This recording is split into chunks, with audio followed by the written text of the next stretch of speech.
Well, I guess we could call it weather whiplash here the last 7 days. We had temperatures in the 70s and 80s last Saturday, and then just a few days later, we were talking about record low temperatures for parts of the state. So we've had pretty much everything here over the last week or so across the state of Wisconsin.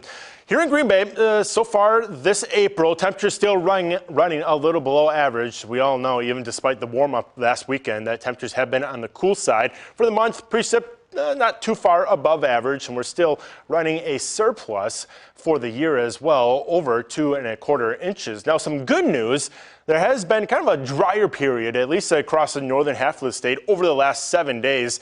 Very little, if any, rainfall from about Highway 29 into the north here this past week. Now you get across far southern Wisconsin into Iowa.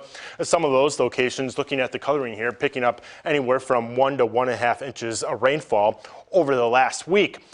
This latest rainfall has continued to improve the drought monitor. Now, nobody across the state in that level 2 moderate drought. So I guess some good news there. We're still looking at abnormally dry conditions across the southern portions of the state, as well for a few places to the north and west. So as I mentioned, nobody in the state at a moderate drought. And the last time that's been the case was just over a year ago, January 5th of 2021. A lot of the recent rainfall here the last month or two certainly helping to improve those conditions. Now we would like some longer term, at least dryness here, so we can get out into the fields. It looks like, however, over the next 10 days, we could be picking up anywhere from 1 inch to maybe 2 inches of rainfall. But something that's kind of interesting, looking further ahead, that 8 to 14-day outlook highlighting that things might be actually a little bit on the drier side once we get past these next 10 days.